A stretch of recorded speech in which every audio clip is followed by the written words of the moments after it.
Ladies and gentlemen, welcome. Iron Lady of the Western World. Olá, ferrenhos, bem-vindos a mais um episódio do Damascast. Eu sou a Lohane Maceno, estou aqui com o meu co-host William Vitor. Tudo bem, William? Oi, Lohane, tudo bem? E hoje temos o prazer de receber o Lucas Correia. O Lucas, que é comunicador social, trabalha com estratégia digital, gestão de marca e produção de conteúdo. Foi diretor de comunicação do Instituto Liberdade e cofundador do Instituto Atlantos, onde foi diretor de comunicação por 5 anos. Lucas também desenvolveu a identidade visual e estratégia de comunicação de 2 campanhas políticas vencedoras, em 2020 e em 2022. E em 2023 esteve à frente da estratégia digital do Fórum da Liberdade. E desde 2020 é pesquisador do Núcleo de Filosofia Política do Laboratório de Política, Comportamento e Mídia da Fundação São Paulo, da USP. Seja bem-vindo, Lucas. Obrigada por aceitar nosso convite. Obrigado, Lohane. Obrigado, William. Prazer estar aqui no podcast do Damas de Ferro. E hoje nós chamamos o Lucas aqui para falar um pouco sobre polarização política, que é algo tão latente no Brasil.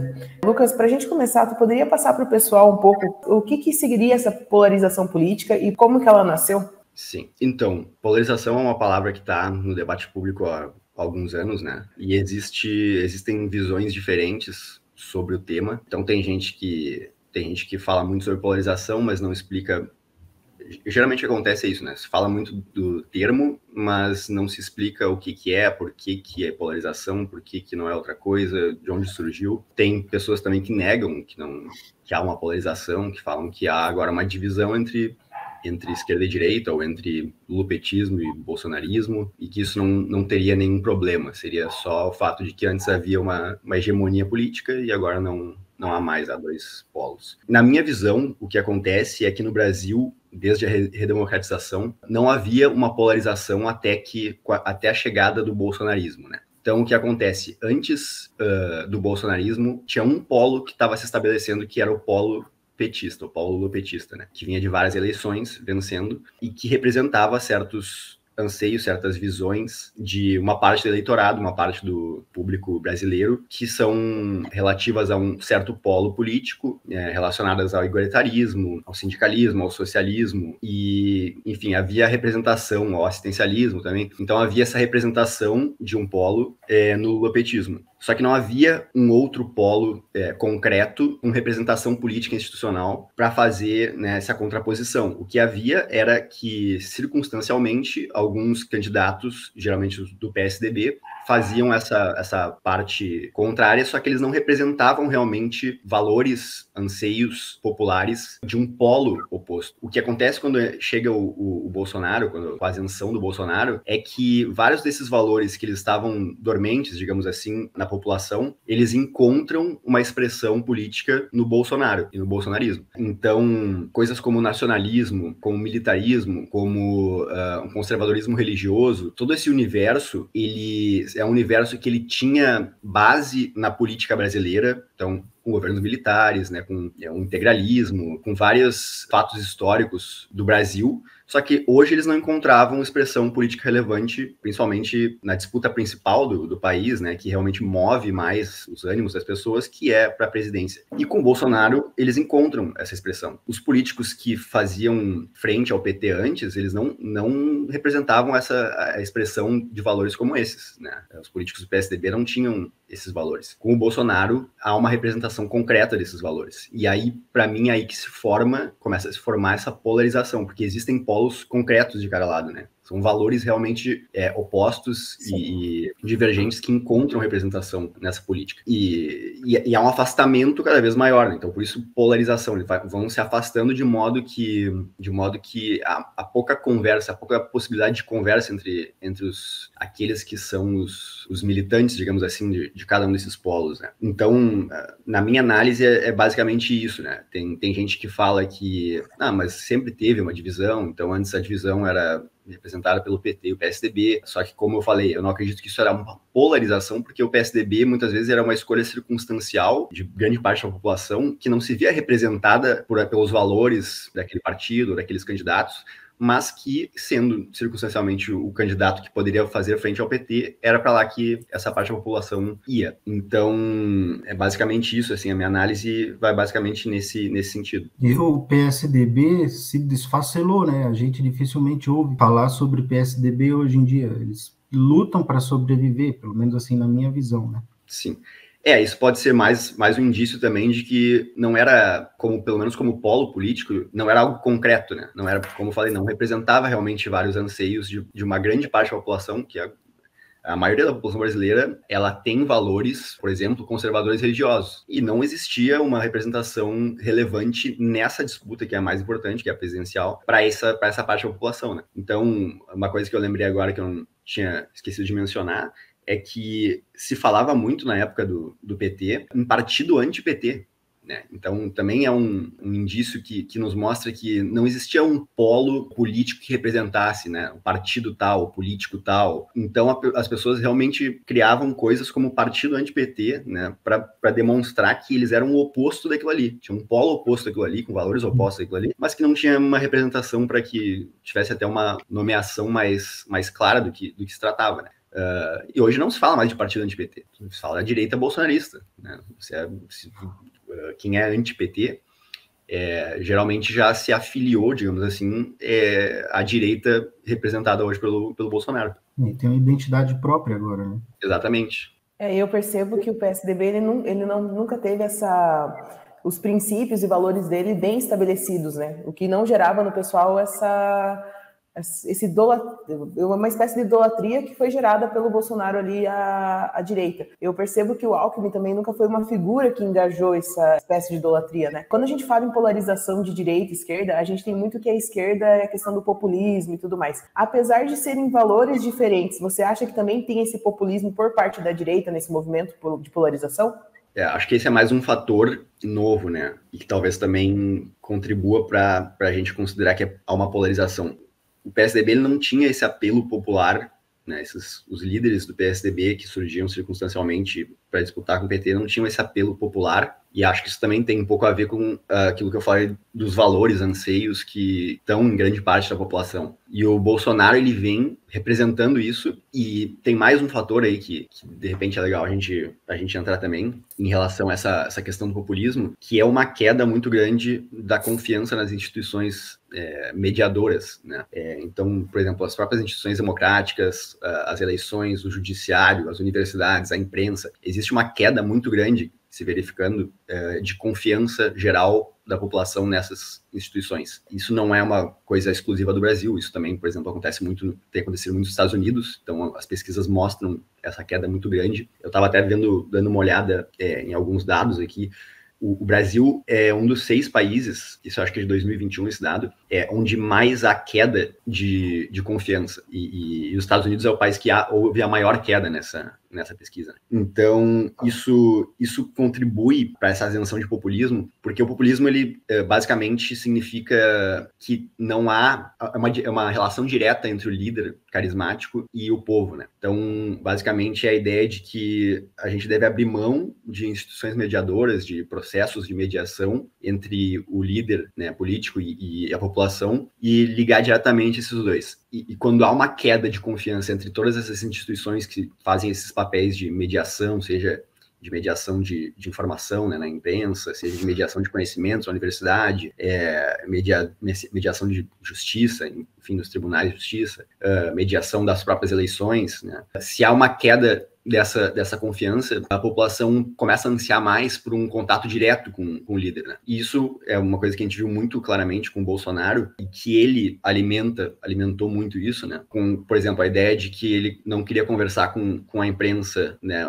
oficial, digamos assim, e aí sempre queria fazer um contato direto com os seus eleitores. Então, basicamente, a comunicação dele se dava por lives diretamente, né, o contato direto com os eleitores. Não estou aqui criticando o uso dessas ferramentas, eu acho que isso dá mais transparência, de certa forma, né? Mas é fato que não é só um fato de que ele agregou esse tipo de comunicação além da comunicação oficial, que de fato a gente sabe que tem muitos problemas e há muito viés. Também existem pesquisas que demonstram claramente um viés muito forte de esquerda nas redações dos jornais.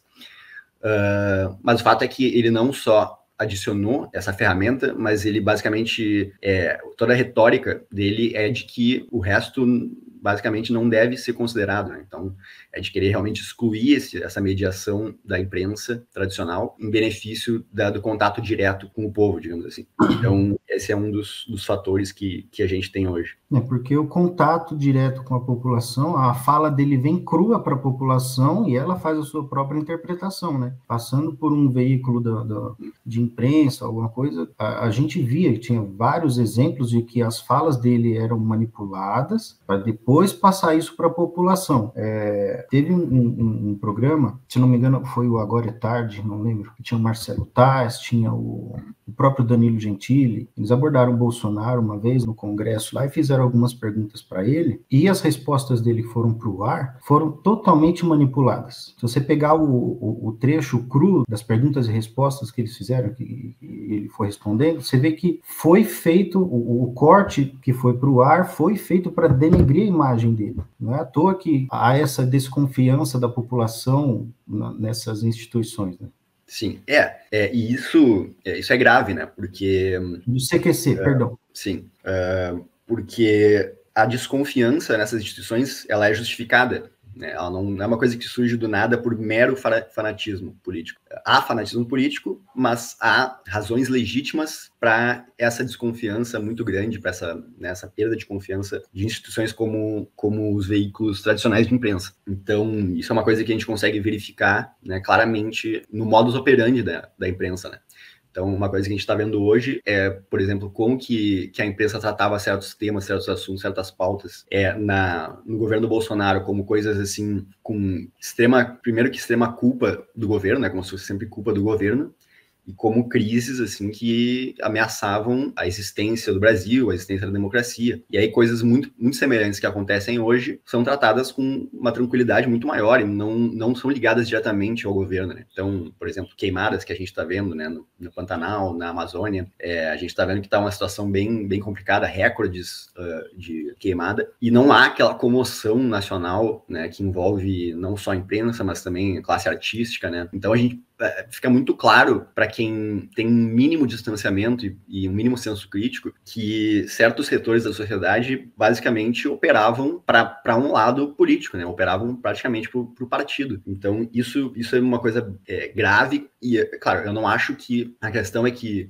simplesmente a conexão direta com o líder não vai resolver esse problema, né? Eu acho que a sociedade precisa de instituições mediadoras. Sociedades saudáveis, politicamente saudáveis, e elas têm instituições mediadoras, porque contato direto, a relação direta entre povo e líder leva a regimes políticos, né, que são complicados, são demagógicos, que não têm checks and balances, né, não têm formas de mediação que freiam, né, certas atitudes dos líderes. Então, a questão é como resolver esse problema, né? Então, a gente tem, por um lado, instituições enfraquecidas por sua própria atuação, né, que legitimamente são questionadas, e, por outro lado, uma tentativa de solução que seria mais fácil, digamos assim, que é basicamente abrir mão dessas instituições por uma conexão direta com o líder político. Só que isso não é bom de forma alguma e abriria precedentes, né? Hoje, institucionalmente, a gente ainda tem a atuação do presidente, por exemplo, ela está bem mais restrita, até inclusive do que quando, por exemplo, Lula foi presidente pela primeira vez. Então, por exemplo, há uma trava forte ali no Congresso, né? Então, isso é positivo, né? É bom que exista essa dinâmica em que os poderes conseguem ser travas uns para os outros, né? Isso é base da democracia liberal. Então, a questão é como que isso vai se resolver, né?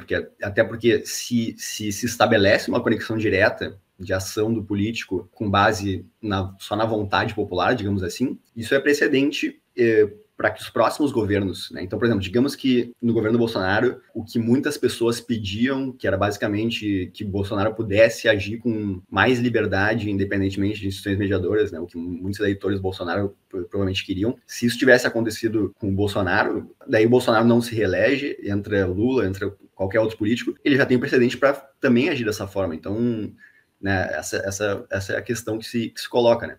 Então, também aí tem uma questão de consciência política. A gente coloca uma fé absurda no político que é eleito presidente, né? Então, isso também já é um erro, né?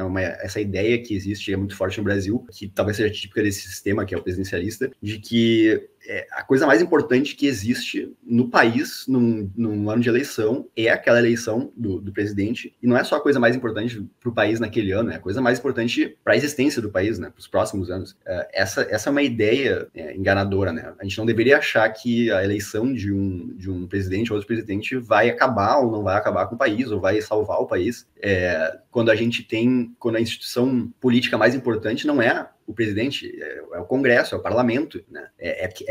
Ali é o local onde há a maior representação do Brasil, né? Porque são parlamentares eleitos por todo o Brasil, que se juntam ali e fazem as votações. Então, ali é onde há a maior representação do Brasil. E é ali que deveria estar o poder mais importante de decisão do que só na mão de um presidente, né? Se for eleito um ou outro com, sei lá, 1% de voto a mais do que, né? Então, essa é mais uma questão. Olá, ferrenhos! Sabia que estamos em diversas plataformas digitais? No YouTube, Spotify, Instagram e principalmente nosso site. Encontrando vários artigos envolvendo a liberdade ou a falta dela. Não perca tempo e acesse damasdeferro.com.br e em nosso Instagram, @Instituto Damas de Ferro. Você acha que esse foco, essa adoração que o brasileiro como um todo tem, e essa grande importância que o brasileiro dá para o presidente, para a figura do presidente, se dá como herança da época da ditadura, quando o Congresso ou o Parlamento não possuía esse protagonismo? Tu acha que isso é algo que vem vindo culturalmente no Brasil ou não? Sim, é algo que não acontece só aqui. Sim, eu acho que tem raízes históricas até anteriores a época militar. Eu acho que a gente teve Getúlio, a gente teve... No Brasil também há uma figura, há um aspecto que é o coronelismo, né, em várias partes do Brasil. Então, a gente tem o patrimonialismo, né, que é essa falta de entendimento entre o que é público e o que é privado, né. Eu acho que tem vários fatores, então, que contribuem para o Brasil ter essa esperança num certo messianismo político. E isso vai se manifestando de diferentes formas ao longo da história do Brasil, no aspecto do governo federal, né? Então, a gente não tem bem enraizado essa ideia de democracia liberal em que há uma divisão clara entre poderes, em que não há uma ideia de que alguém vai salvar o país. Então, enfim, essa é uma questão que vem de longa data, que a gente nunca teve, na verdade, uma ideia de que, uma noção, né, uma consciência de que não é o presidente que vai ser eleito que vai mudar ou salvar todo o país. Também tem uma outra discussão que poderia entrar aí, que é o nosso federalismo, né, que não é tão federalismo assim, então também seria uma outra questão. Então, não há tanta autonomia decisória nos estados para várias questões que em um estado federalista a gente suporia que deveria ter.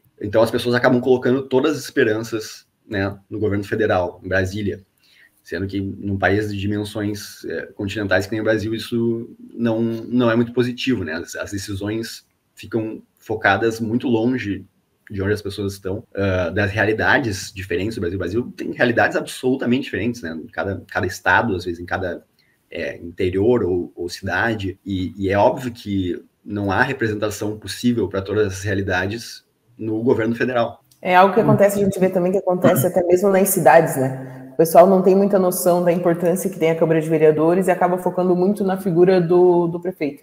A gente sempre costuma falar que o brasileiro ele precisa de um salvador da pátria, né? Ele precisa ali de um político para dizer o que ele pode ou não fazer. Eu percebo que a atuação do Bolsonaro, ele já era um político de carreira antes, ele sempre foi padrão. E daí teve um momento da carreira dele política que ele deu uma espécie de virada, se tornando antissistema. Tu acha que ele percebeu essa necessidade que a população brasileira tinha de alguém que comunicasse esses valores conservadores? Essa questão que a direita personificada por ele traz? Ou acho que foi algo natural? Sim, eu acho que ele surfou em um momento, né, em que se apresentou em que vinha surgindo essa coisa do antissistema, né? Mesmo apesar de que, no caso dele, não faz muito sentido, né? Porque é uma pessoa que estava no sistema há décadas. Mas ele meio que surfa nisso. Também a gente é muito influenciado pela dinâmica política americana, e isso aconteceu lá nos Estados Unidos, à direita, com o Trump. O Trump, sim, é uma pessoa que, pelo menos politicamente, era um outsider, né? E ele ganha essa pecha de ser o outsider, de ser do sistema, de ser a pessoa de direita, né, contra o sistema. E o Bolsonaro emula muito disso, né? Inclusive, a comunicação dele teve ligação direta com a comunicação do Trump. E o povo brasileiro compra isso. Eu acho meio bizarro que tenha comprado, porque não faz nenhum sentido. Um cara que era do sistema, né, que viveu a vida inteira como político, mas compra por causa da retórica, do discurso, né? Então, tudo bem, ele estava lá, mas ele sempre foi contrário, o que também não faz sentido, porque se a gente for ver as votações dele, muitas vezes ele votou com o sistema, né? Então votava com o PT, por exemplo. Mas aí também é esperar demais que as pessoas elas vão buscar realmente o histórico, ou vão se preocupar, ou que as pessoas sejam coerentes. As pessoas não são coerentes, não. O eleitor não é coerente. Então as pessoas às vezes esperam uma coisa que não é... não, logicamente, as pessoas acham que deveriam esperar, mas as pessoas não são lógicas. Então, tanto que a gente brinca do bolsopetismo, né? Que, tem um monte de gente que votou PT, que era PT, era Lula na cabeça, e virou Bolsonaro na cabeça, e, tipo assim, não tem nem... Na cabeça deles não tem nenhuma contradição muito em relação a isso. Tipo assim, não, eu gosto do Lula, eu votei muito no Lula e não me arrependo, mas eu sou Bolsonaro. Então, essa é uma outra questão, né, que entra na suposta coerência do eleitor, que não existe essa coerência, né? Então, isso também a gente viu na comparação das eleições, estaduais com a eleição para presidente. Daí, muitas vezes, gente que votava à esquerda estadual, daí votava no Bolsonaro na presidência, ou o contrário, esperando uma certa coerência que, na verdade, não existe, né? Eu percebi também, aqui em Santa Catarina, temos um exemplo claro, que é o nosso governador.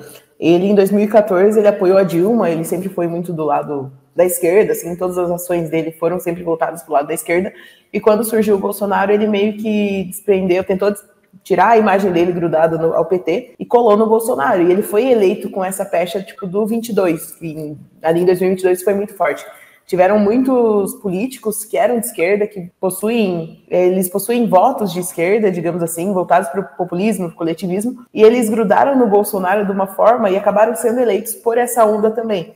Então, eu acho que não foi só o eleitor que acabou mudando de lado, mas muito político que era de um lado, percebendo que o Bolsonaro, em tese, estaria forte, que essa onda Bolsonaro estaria forte, eles acabaram mudando também todo o seu discurso. E como você falou, a gente não espera lógica e nem coerência dos eleitores, né? As pessoas, elas têm memória muito curta. Eles não estavam preocupados se antigamente ele votava ou não com o PT. É que agora, naquele momento, ele apoiava o Bolsonaro. E como a gente falou antes, o Bolsonaro acabou se tornando uma figura quase mística, né? Ele, não sei se vocês estão acompanhando, ele está no CEPAC, que é o congresso ali conservadorismo ali que está acontecendo em Balneário Camboriú, e você vê o pessoal ovacionando ele. É algo quase religioso que o pessoal faz em relação a ele, né? Sim. Então, você esperar lógica é um pouco difícil. Sim, o eleitor não é racional, né? Então, a eleição, a política, ela lida com paixões, né? E também com afiliações partidárias, enfim, não tem muito a ver com razão, com racionalidade. Um fator muito afetivo, né, que a população criou com os políticos. É aquela necessidade que o pessoal tem de alguém dizer o que eles devem ou não fazer, né? Então é mais fácil eles delegarem isso para um político, né? Sim. Essa questão afetiva, aproveitando o termo aí, também tem outro fator que a gente entra, que tem havido muita pesquisa, tem sido feita muita pesquisa sobre, que é isso que estão chamando de polarização afetiva, né? Que no caso, a gente tem verificado nas últimas eleições que as pessoas, elas estão colocando a escolha política acima das suas relações, dos seus vínculos afetivos, das suas vidas pessoais, né? Então, como nunca antes aconteceu, hoje as pessoas realmente cortam vínculos, assim, familiares, afetivos, com base numa eleição, né? Então, basicamente, digamos que a pessoa tem uma relação de 20 anos com alguém da sua família e ela corta relações por causa de uma eleição, né? Então, isso também eu acho que é um fator que mostra uma certa corrosão no tecido social, assim, né? Porque as pessoas, elas acabam colocando a política acima de todos os outros fatores da sua vida, e muitas vezes até de coisas que geralmente são consideradas mais importantes na vida das pessoas, que são suas relações, seus vínculos afetivos. E isso é mais um fator que demonstra aquela ideia de colocar a responsabilidade, colocar todas as tuas esperanças num âmbito né, num local que é a política, que, assim, certamente não é muito positivo socialmente nem individualmente, né, porque a tua vida as questões importantes da tua vida não vão ser resolvidas por quem quer que esteja sentado lá em Brasília. Então isso também, eu acho que é um fator social relevante que pode levar a ainda mais divisão, ainda mais polarização, ainda mais anseio por, como é que eu posso dizer, por decisões políticas, né, não mediadas e mais extremas, né? Querer que o teu político consiga fazer o que quer que tu queira que ele faça, ou o que ele queira fazer. Então, enfim, isso é mais uma coisa para ficar de olho, assim, né? A população delega muito a responsabilidade sobre a vida própria para o político, né? Ela esquece que ela o próprio indivíduo, é a força que move as coisas, né? Sim, não só o indivíduo, mas a sua comunidade, né, as suas relações, os meios em que ele circula, o seu trabalho, os seus, sei lá, clubes, existe todo um ecossistema social de núcleos sociais que são independentes da política, do que está acontecendo institucionalmente na política, ou em Brasília, o que quer que seja, e que fazem grande diferença na vida das pessoas, né? As coisas, esses grupos, esses grupos e essas comunidades que estão na volta da pessoa, né, que estão próximas da pessoa, e pelos quais a capacidade de mobilização de cada indivíduo é muito maior, né? Então, o indivíduo consegue fazer muito mais diferença em grupos das suas comunidades, grupos próximos de si, do que em qualquer decisão que vai ser tomada em Brasília, né? E quando as pessoas elas têm essa mentalidade de terceirizar as responsabilidades, querer terceirizar tudo para a política institucional, isso é muito negativo, porque acaba que as pessoas vão parando de achar que elas têm qualquer responsabilidade, né, nesses seus núcleos, nesses seus meios, que é ali onde ela conseguiria realmente fazer diferença. Então, esperar que um terceiro vá fazer isso por um meio que é um meio que não é baseado em cooperação, em voluntarismo, mas sim baseado em força, né? Baseado, vou dar uma canetada lá, fazer uma lei, fazer alguma coisa, para que seja obrigatório fazer tal coisa. Então, isso também é uma coisa que socialmente eu acho que é negativa e que pode dar resultados muito ruins, né? Sim, você falou antes que muitas pessoas acabaram cortando laços por conta dessa polarização política, né? Eu acho que com esse sentimento de que a política virou uma torcida de futebol, uma paixão muito, muito forte, isso acabou gerando a política do ódio. Qual que é a tua opinião? Como que surgiu essa política do ódio que faz com que as pessoas cortem relações, com que as pessoas se agridam de forma direta, sem se preocupar e sem entender que o impacto dessa convivência ali no micro dela vai ser muito maior do que o que está acontecendo lá em Brasília, por exemplo? Sim. Então, essa questão da política do ódio, digamos assim, desse nós contra eles, eu acho que é uma questão muito interessante, porque é incrível como nos últimos anos, né, depois da eleição do Bolsonaro, houve toda uma mobilização de setores midiáticos, intelectuais, de basicamente dizer que essa coisa da política de ódio, de divisão da sociedade, da própria polarização, seria uma política, uma forma, um modus operandi da direita bolsonarista, né? Quando, na verdade, poucos anos antes, nos governos Dilma ali principalmente, a gente via que, na verdade, essa política de ódio, ela foi criada pelo petismo, ela é um filho do petismo.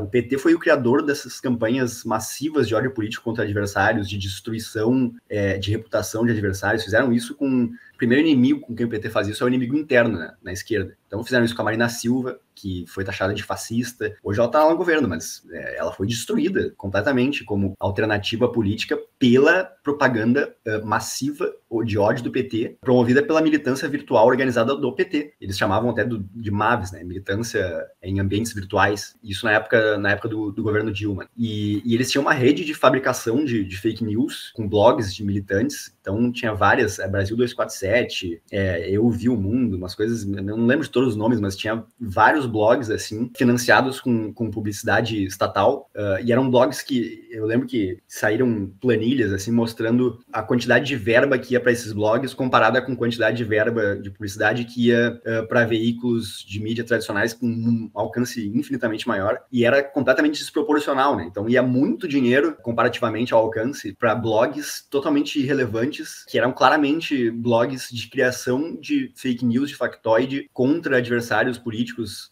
do PT. Então era basicamente isso, assim, eram blogs financiados com dinheiro público para criar fake news, para criar campanhas de ódio contra adversários do PT, e fora a militância virtual organizada que atuava, por exemplo, no Facebook, indo em notícias, indo em posts e fazendo o que hoje a gente chama de disseminação de ódio, de discurso de ódio. Então, bom, não só em ambientes virtuais, na verdade, a gente tinha manifestações, manifestação de rua é uma coisa que antes das manifestações pelo impeachment, né, era uma coisa muito mais comum na esquerda, muito mais localizada, não era tão uma coisa assim de rua no geral, mas coisas de sindicatos em situações específicas, com demandas específicas, mas que também a gente verificava muita violência nesses atos, né, que eles chamam. Então, enfim, é curioso como, agora lembrando aqui, na época quando o Temer já tinha assumido, que também tiveram manifestações, que também foram lá em Brasília, que também botaram fogo nos prédios dos ministérios, literalmente botaram fogo no meio da semana, né? Se fala muito, hoje em dia virou uma coisa, essa questão da tentativa de golpe do 8 de janeiro, e o 8 de janeiro foi num fim de semana onde não tinha ninguém nos prédios, vandalizaram, foi ridículo o que fizeram, enfim, jamais vou defender isso que fizeram. Agora, uma coisa não só semelhante, mas em certa medida pior, foi feita na época do governo Temer por manifestações organizadas por centrais sindicais, né, que são braços do PT, e que pegaram um ônibus, levaram um monte de gente para lá, e eles foram lá e botaram fogo nos prédios dos ministérios no meio da semana. Eles tiveram que ser evacuados. Os prédios foram evacuados, porque as pessoas estavam trabalhando lá, diferentemente do 8 de janeiro. Tinha gente trabalhando lá, foram evacuados porque botaram fogo nos prédios. Então, assim, se isso não é terrorismo, eu não sei o que é, entendeu? Só que as pessoas esquecem muito facilmente, mas não só esquecem, né? Tu vê a cobertura da mídia, tu comparar a cobertura da mídia nessa ocasião com a cobertura da mídia no 8 de janeiro, é incrível a diferença, porque nessa ocasião não se usava palavras como terroristas, então eram manifestantes, manifestantes com os rostos cobertos. Como assim manifestantes botando fogo em prédio?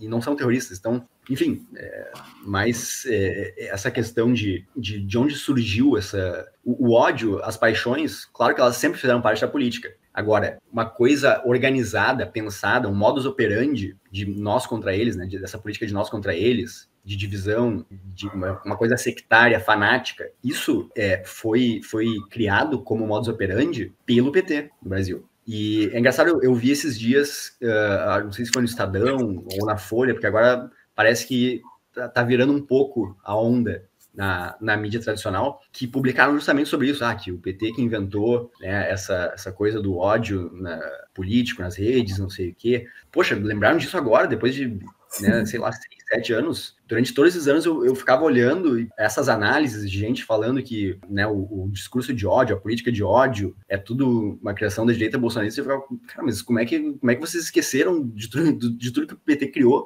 né, antes disso? Então agora estão tentando relembrar disso, só que assim, a população tem memória curta, e se tu durante anos trata como se não tivesse acontecido, as pessoas não sabem. Então realmente assim, é engraçado, eles querem publicar isso agora, daí tu vai ver os comentários, daí as pessoas, né, caem em cima dizendo que tá sendo uma coisa tendenciosa contra o governo, que não sei o quê, porque realmente, cara, elas nem lembram, elas nem sabem, muitas elas nem sabem, né, porque, enfim, às vezes por idade, assim, de não ter participado disso. Então, essa é uma coisa, assim, que me pega muito, porque eu sou comunicador, né? Eu sou da comunicação social, então eu estudei numa faculdade de comunicação, com, né, cadeiras de jornalismo, etc. E é uma coisa incrível, assim, quão baixo é o nível do jornalista médio no Brasil. A falta de honestidade, né, a falta de rigor, a falta de querer realmente cumprir o trabalho do jornalista, né, em vez de só querer fazer militância, de misturar completamente paixões pessoais com o teu trabalho. Então essa é uma coisa que me pega, assim. Já pensou em investir nossas ideias? Estamos com camisetas e canecas exclusivas com a qualidade garantida da Viés. Aproveite e compre na viesbr.com. Além da atuação do jornalismo na época ali das manifestações do governo Temer, a gente também vê muito clara a diferença da atuação do Poder Judiciário naquela época e também em relação ao 8 de janeiro hoje, né? Outra coisa que você trouxe ali, que hoje é muito triste ver como muitos comunicadores, jornalistas, eles atuam. Eu acho que isso ficou mais nítido ainda na época da pandemia. Qual que é a tua opinião sobre como a mídia atuou naquela época em relação ao governo Bolsonaro, em relação aos números passados naquele momento? Porque eu tenho a impressão que eles inflacionaram muita coisa, fazendo com que... Quem me conhece sabe que eu não defendo o Bolsonaro, mas que ele partisse para essa questão das lives de forma mais assídua, para tentar ele mesmo passar a versão dele para a população diretamente, sem que houvesse essa mudança, essa narrativa tendenciosa que a mídia estava fazendo naquele momento. Sim, essa foi mais uma ocasião em que isso pesou grandemente, né? Então, tu tem uma crise sanitária, e isso não foi só no Brasil, né? Nos Estados Unidos também, no Ocidente, de uma forma geral, a forma como foi tratada essa crise foi bem complicada, assim, pela mídia, né? Então, coisas que eram associadas ao lado político da direita, tanto nos Estados Unidos quanto no Brasil, eram tratadas de formas diferentes. Então, até questões em relação, sei lá, à origem, né, da pandemia, né, de como que surgiu, que rapidamente se criou tabus, né, na mídia. Não pode dizer que surgiu na China por um vazamento ou não sei o quê. Então, isso também foi um caso claro em que a gente viu uma mobilização da mídia que prejudicou, na verdade, o fluxo de informação, né? Por exemplo, esse caso de como surgiu, né, o vírus, como que ele, sei lá, fugiu do ambiente onde ele estava. Isso é um caso que começou a haver um tabu, uma certa censura dos meios de comunicação, porque não se podia aventar certas possibilidades que estavam sendo investigadas e que, tempos depois, voltaram a ser notícia, claro, com muito menos estardalhaço, assim, de que, cara, realmente poderia ter sido uma coisa que vazou de um laboratório, não sei o que lá.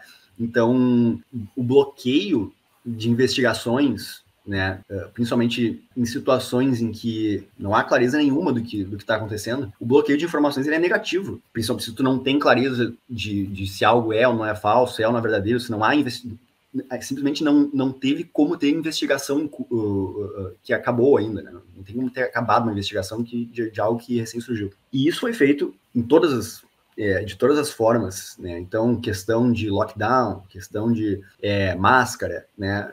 Muitas dessas coisas que se tornaram tabus na mídia, principalmente, e quem era contrário era taxado, né, de negacionista. Não é nem ser contrário, né? A pessoa questionar o uso de máscara, o distanciamento social, o lockdown, ela significa que a pessoa é taxada de um fanático, de um negacionista, de uma pessoa que não...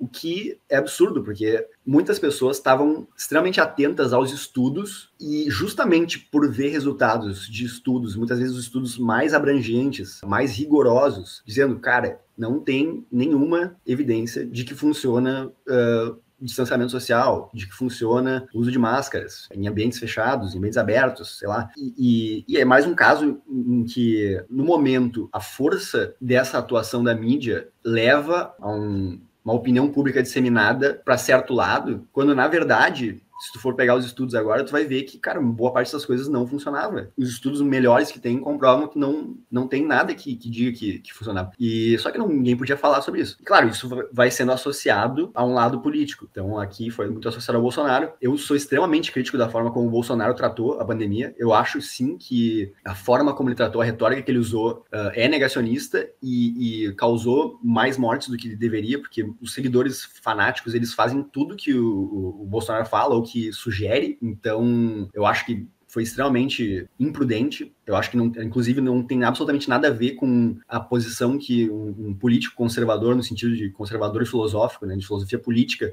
faria, porque o conservadorismo na filosofia política tem a ver com prudência, né? É chamado de arte da prudência, né? quem é prudente jamais faria o que o Bolsonaro fez, principalmente em termos de retórica, de usar a voz dele para gerar comportamentos completamente imprudentes em uma situação que tu não sabe qual resultado pode ter aquilo ali. Então, por mais que eu acho que o comportamento do Bolsonaro foi completamente imprudente, que não condiz com o comportamento de um conservador, de um político conservador, também é um fato que tudo que era contestação de algum tabu desses que se criou em relação à pandemia era associado diretamente ao Bolsonaro, e sendo associado ao Bolsonaro significa que é mentira, significa que é negacionismo, significa que é ser contra a ciência, significa que tu tá matando mais pessoas, e também o uso de números também foi feito de uma maneira absurda, assim. Eu lembro que teve cálculos completamente esdrúxulos, assim, de, não sei quem fez um cálculo de que não sei quantas mil pessoas a mais morreram por causa do Bolsonaro. Não tem como... Não tem como determinar isso, né? É um absurdo isso ainda. Eu, como eu falei, eu acho realmente que tem gente que morreu influenciada pela retórica bolsonarista, por pegar um comportamento influenciado por essa retórica. Agora, não tem como pegar um número e dizer quantos morreram, ou dizer que se não fosse o Bolsonaro teria morrido muito menos gente. Então, enfim, várias questões relacionadas à vacina, no sentido de, enfim, não compra de vacina, ou o que quer que seja, tudo sempre foi feito, sempre foi noticiado da pior forma possível em relação ao governo, quando... Primeiro que não se sabe como é que poderia ter sido no caso de outro governo, né? Se ia sido mais rápido, menos rápido. Talvez se fosse menos rápido, porque a gente sabe que na esquerda há uma burocracia muito grande, parece que sempre se privilegia a burocracia, e então a gente não sabe como é que seria. A gente está vendo hoje uma crise da dengue, né, no Brasil, então, mais gente já morreu esse ano de dengue do que nos últimos 7 anos juntos. E não sei como é que está hoje exatamente a questão das vacinas, mas eu sei que estava sem vacina, né? Não tinha compra de vacina, não tinha nem teste. Eu tive suspeita de dengue, fui para o hospital, nunca saberei se foi dengue porque não tinha teste. E estava tendo surto já, enfim, os hospitais estavam lotados já. Só que não tem nenhuma comoção, nenhuma cobrança, né, na imprensa, né? É uma coisa nacional, uma mobilização jornalística nacional cobrando, falando que é culpa do governo. A gente não vê essa associação. A gente vê algumas notícias ali, tem, né, batendo recordes de dengue, tá? Há meses está acontecendo isso aí. Não tem vacina, não tem teste, mas e aí? A associação de um fato, de um problema, de uma crise com a presidência, com o governo, de forma alguma acontece como acontecia na época do Bolsonaro. Na época da pandemia, claro, né? Na época da pandemia. É claro que, como eu falei, o posicionamento dele também contribuía muito para isso, porque, ao mesmo tempo, hoje eu não vejo, pelo menos, o governo federal dando declarações diminuindo a dengue, ou falando que não existe, que não está morrendo ninguém. O Bolsonaro, ele fazia uma atuação que, né, ele estava sempre falando daquilo, sempre, e falando diminuindo, né, falando, porque é só uma gripinha, porque não sei o quê, porque eu não sou coveiro. Sim. Então, é claro que isso vai atiçando, né, a mídia, e tu vai dando material para eles falarem, né. Então, tem esses dois fatores, né. Por um lado, o comportamento completamente repreensível na minha visão do Bolsonaro, e o comportamento também repreensível da forma como a mídia tratava e ligava uma coisa a ele que não poderia imputar. Eu acho que uma coisa que você trouxe ali que é muito, muito verdadeira para mim é que a atuação do Bolsonaro na pandemia mostrou claramente que ele não entende ou não sabe o que é ser um conservador no âmbito filosófico da coisa, porque ele menosprezava e minimizava muito essa situação. E eu acho que essa atuação dele, minimizando o problema, foi o que impactou principalmente as eleições em 22. Eu acho que trouxe toda essa atuação da mídia, junto com a atuação dele, meio que menosprezando o problema, prejudicaram ele em 22. Eu ouvi de muitas pessoas que não votavam no PT, eram contra o PT, mas que votaram no Lula naquele momento sob a justificativa da atuação do Bolsonaro na pandemia. Eu perdi minha mãe, eu perdi minha filha, e ele falando que ele não era coveiro, algo nesse sentido, sabe? Eu acho que isso contribuiu muito para o aumento da polarização política e do aumento desse ódio político que a gente vê hoje no Brasil. Uma coisa que você não vê como você trouxe ali. Hoje no Brasil, o Brasil decretou, se eu não me engano, estado de emergência por conta da dengue, o governo não tinha comprado as vacinas, mas que a atuação do governo federal e não minimizar o problema, junto com a contribuição da mídia, ajudando eles na narrativa, a nossa querida Miriam Leitão, que sempre fala, entenda como isso é bom. Tipo, a tua casa tá pegando fogo, entenda como isso é bom. Exatamente, perca alguns quilos, entenda como a dengue é boa. Então, algo nesse sentido, sabe?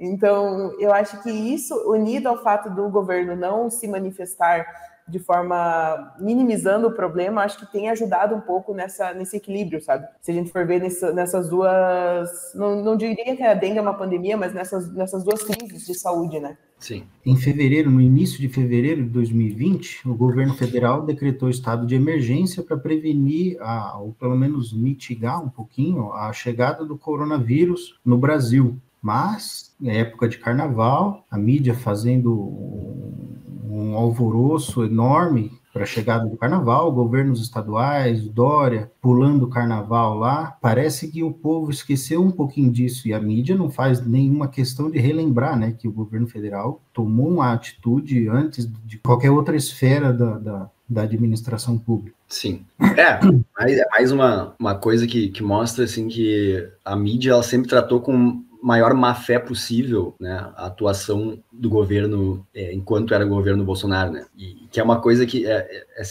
o tratamento exatamente oposto ao que se dá ao governo Lula, né, então é sempre a maior boa-fé possível. Então começa alguma crise, seja ambiental, sanitária, econômica, o que quer que seja, é incrível o tom das notícias hoje, o tom das matérias, tentando achar a explicação, não, tá, mas isso aqui se deve a tal fator conjuntural de não sei o que, sabe? Parece que há um esforço muito maior hoje para tentar explicar os fenômenos que acontecem, que impactam o Brasil, do que acontecia antes. Antes é muito simples. Existe um problema e existe um culpado, né? Existe um problema e existe um culpado. Essa é a questão. A gente não precisa ir muito longe. Então, essa atuação da mídia é o que contribui para essa queda grande de confiança e para que as pessoas busquem alternativas, né, como a fontes de informação. E as pessoas acabam buscando lados nesse caso, né? Encaminhando agora para o final do nosso episódio, Lucas, eu percebo que a polarização ela é prejudicial apenas para o eleitor. A longo prazo, a polarização ela é prejudicial principalmente para o cidadão médio que no dia a dia dele não está preocupado com a política em si. Porque as ações do governo sempre serão voltadas para agradar o público que adora ele, que corresponde às ações que ele faz ali. Qual que é a tua mensagem para os nossos ouvintes em relação a isso, em relação à polarização?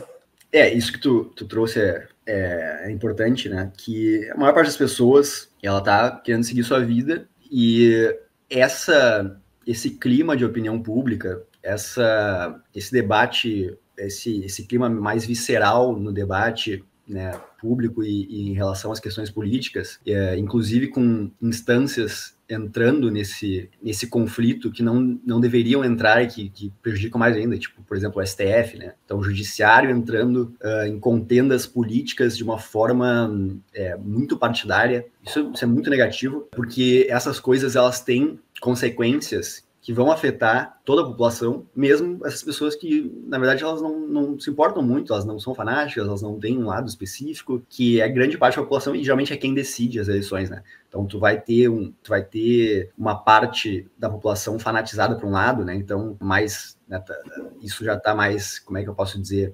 As pessoas já estão concretamente ali, né, daquele lado, e de outro lado também tu vai ter. Então, essa questão, por exemplo, aquilo que você tinha falado da pandemia, que tem muita gente que acabou se afastando do Bolsonaro e não votando nele depois por causa da retórica dele. Mas, por outro lado, tem o efeito contrário, que é a pessoa que era fanática já, que já era bolsonarista, muitas vezes isso fanatizou mais ela, né? Porque ela se sente mais ainda, tipo assim, né? Ela dobra a aposta, né? Ela vai dobrando a aposta. Só que isso é muito ruim para a média das pessoas ali, para grande parte das pessoas que não é fanático, não está ligado com um lado ou outro, não liga muito para o que está acontecendo na política. Só que o que está acontecendo na política, no debate público, influencia as pessoas. Então, por exemplo, hoje o que a gente vê o governo Lula, o Lula principalmente, todo dia discursando e falando bobagem sobre coisas que ele não entende e que influenciam fatores econômicos e de forma negativa que vão influenciar na vida das pessoas. A própria questão de gerar um ambiente de insegurança jurídica, por exemplo, que também não é, por exemplo, a questão de envolvimento judiciário em questões políticas também gera mais insegurança jurídica. Essas questões todas, elas têm consequências na vida real. Então, elas, por exemplo, afugentam investimentos, né, afugentam coisas que poderiam estar melhorando a vida das pessoas, diminuem questões de economia, né, a inflação, preço do dólar, são questões que são influenciadas clima de retórica do debate público. Então, se tu tem um executivo que ele quer muito influenciar em coisas que hoje ele não tem poder, né, que nem questão do Banco Central, né, taxa de juros, se ele fica em cima disso, começa a dar indícios de que ele vai querer intervir, isso vai influenciando fatores econômicos que vão influenciar na vida das pessoas no dia a dia, né? Então, essa é uma das minhas críticas, essa é uma das minhas questões de por que a polarização não é boa, não é positiva, né? Porque, como eu falei, tem gente que tem visões de, não, mas não é ruim polarização porque agora tu tem dois lados. Antes só tinha um lado, só tinha uma coisa hegemônica, hoje tu tem dois lados. Eu acho que é diferente tu ter dois lados ou tu ter mais, tu pode ter disputas plurais, né? Então, pode ter mais, pode ser 1, 2, 3, 4, enfim. Quando tu tem essa rigidez muito grande em dois lados, e esse afastamento cada vez maior, e essa fanatização cada vez maior, e essa política maniqueísta, né? Essa ideologia maniqueísta de tipo, esse lado precisa ser destruído, né? Excluído. Essas pessoas não deveriam existir. Então. Isso é muito negativo, porque isso mina a confiança em todas as instituições da sociedade e podem eventualmente abrir caminho para um rompimento de regime, para um regime que seja mais, faça mais esse contato direto com a população, né? E isso pode acontecer tanto num governo mais à direita quanto num governo à esquerda. E a gente não sabe quando que, né, em que ocasião isso vai acontecer. Então, isso tem efeitos agora, imediatos, que é o que eu falei de ter uma insegurança jurídica, de ter pouca confiança em instituições, de influenciar marcadores macroeconômicos, e isso pode ter uma influência mais a longo prazo, médio e longo prazo, que é realmente acontecer alguma mudança de regime. Não necessariamente precisa acontecer uma mudança de regime, porque, por exemplo, o que acontece no STF, o que aconteceu no STF nos últimos anos, já abre precedentes muito graves, assim, em várias questões, na manutenção de direitos básicos, né, de liberdade de expressão, por exemplo. Então,